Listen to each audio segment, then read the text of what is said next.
Hey,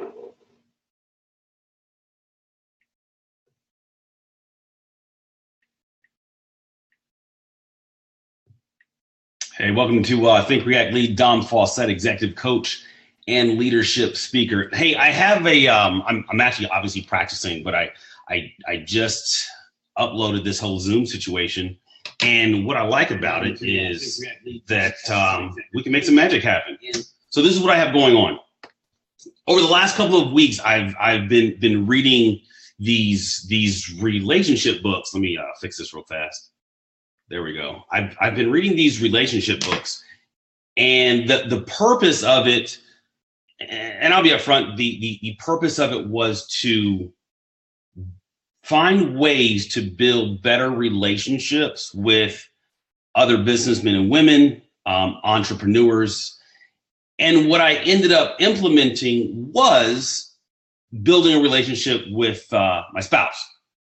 And what I liked about this was, I'm going to share some of the things out of the books that I was reading, because it's kind of leveled up my relationship with my wife. And I never thought that was even possible. I thought that my relationship with my wife was like creme de la creme. I'm going to start I got a book called What Women Want Men to Know. And then we're just kind of going to wrap it up with 7 ways to be her hero, the one your wife has been wanting or waiting for, But this actually applies to husband, wife, husband, like it applies to your spouse. Let's make some adjustments on this. Now, what I like about this was it was talking about what makes people, so this says what makes us feel safe, but really it's what makes people feel safe. And then it's almost like a versus. So versus what makes people feel unsafe. And I'm just going to read down this quick little list here. So what makes people feel safe, or as it specifies your spouse, is consistency versus unsafe, inconsistency, reliability versus irresponsibility, inclusion versus exclusion, compassion versus judgment, reaching out versus withdrawal, communication versus silence, confronting issues versus denial, scheduling time and plans versus vagueness and ambiguity. I'm very big at that, the vagueness and ambiguity part. And then reassurance versus lack of commitment. Let's touch on a few of these. You know what? The silence thing. One thing I used to do. I don't like to argue. One thing I used to do was be silent. And my reasoning, so this is my reasoning for being silent. In the event I was at odds with my spouse, I would be silent because I didn't want to say anything that I would have to apologize for. Pause. Why did I not want to apologize? Well, most of you would say it's because you didn't want to hurt their feelings. But for me, I just didn't want to have to apologize. Like, I hate apologizing. That was then. And then I would just kind of get over it. So I thought. So what I would end up doing is, and I'm sure I'm the only one that's done this, is 2 weeks down the road when something minor came up, I would bring that back up. And it talked about confronting issues in the moment versus denial. How many of us not only do that in our relationships, but how many of us do that in our business relationships? Maybe how many of us do it at work? Now, we all know that, if you're angry about it, don't bring it up. But think about the best way you can bring up an issue or confront an issue. And maybe think about it from this standpoint. If you were on stage in front of 100 people, how would you disseminate the information? How would you bring up the issue, right? Majority of us aren't going to act a fool on stage in front of 100 people. Maybe we should talk to our partners, our business partners, our spouses from that standpoint. And the other portion of this was, and I'm talking to you out of 7 ways to be your hero, and this is really about relationships. It's let's talk about what happens when needs aren't being met. And again, I want you to think about it from this standpoint. This can be applicable to various areas in your life as long as you're working with other people. So one is people withdraw from their spouse. So a wife will withdraw from their spouse if we're not being attentive, right? A person would build low level of resentment against their spouse. But this applies to the business world.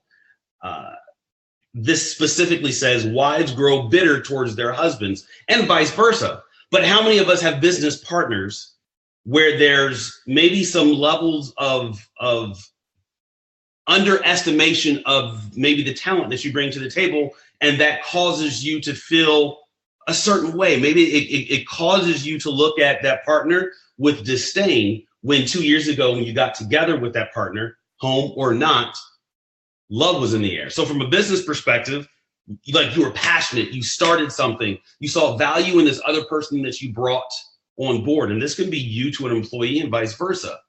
What are you doing to maintain that relationship? And the last one here, people or wives will look elsewhere to have their needs met. Is your business partner looking elsewhere to have their needs met? Is your husband looking elsewhere to have their needs met? Are your employees looking elsewhere to have their needs met? And the last part of this message was, if you think something positive, say it. And these are 5 different things you can say. You look beautiful today. Obviously, probably can't or shouldn't say that at work, but I love how comfortable our home is. And these are quotes specific from a man or from a husband to a wife. That was a great meal. I love seeing you in the morning. It's amazing how friendly you are to strangers. You have a beautiful heart. Now, what validation can you add to the people in your office, right? I want to start with the home, but maybe you have children, and I'm at fault at this. You know, you get up in the morning, rush out the house, but maybe we stop and say, "Hey, baby girl, I really love what you're doing today," or "Hey, son, your room is clean." You know, one thing I learned in K-9 school from one of my instructors was, he said, we're quick to discipline our children, and we acknowledge that very quickly. But when they do something well, i.e., you're walking past their room, and it may not be clean to your expectations, but you've noticed a dent, right? Some area of the room is clean. Maybe you acknowledge that, say, "Congratulations, well played," or whatever you say to your child, and maybe you take them out for ice cream, right? Because, and I'm bringing that up because when we go to bring up an ought that we're having, we will typically go a little bit over, not overboard, but higher on the scale than we will if we're bringing up something, say, positive. We'll just say, "Hey, congratulations, that's awesome," and we'll stop there. Then if you do that, so the ice cream, that's with your child, or I like ice cream, so if my wife took me out for ice cream, that'd be legit. But what about your employees? What about your business partners? When is the last time you've brought something in for your employee? It could be something as simple as a book, something as simple as, I remember I had a boss bring me an extra charger. Like, they brought me a charger. That for me was huge because I was always borrowing other people's chargers. But that was cool. What are you doing for your business partner? Yes, maybe you hold a different position in the company, but are you actually taking time? Maybe you can bring them coffee, right? Maybe you can bring them a baseball hat or from their favorite team. Maybe, if a lot of us have hit a certain age, imagine if you brought in some silly putty to your employees or a slinky to your business partner. Like, how cool would that be? It's random, but it's a gift nonetheless, right? Like, when's the last time you've gotten silly putty? You give me a yo-yo, a slinky, some silly putty, it's gonna put a smile on my face. And yes, I'm reading these relationship books I started to help me in building and getting better at building relationships, but it's actually helped me in the house with my spouse. And the other day she goes to tell me, she's like, "You know what, honey, I've always trusted you, but over the last couple of weeks, my trust for you has grown in ways that I never thought it could. I love what you're accomplishing. I love what you're doing. And, I can't wait to quit my job and help you out with what you're doing for the rest of our life." And for me, like, that was heartfelt. Like, I loved how she felt. And it's helping me see the importance of relationships. I mean, we all know that relationships are important. And I'm actually going to go here. I'm looking at my computer, but Kyle says communication and denial, the two worst problems in most relationships. So it's really How you make it not a problem? You address the issues at hand. And that's what it's about. So it's not just 7 ways to be her hero, the one your wife's been waiting for, but how many ways can you be the person's hero that you actually interact with on a daily, weekly, or even monthly basis? Again, my name is Dom Faussette, executive coach and leadership speaker. Hope you guys have a wonderful day, and I will talk to you soon. Goodbye.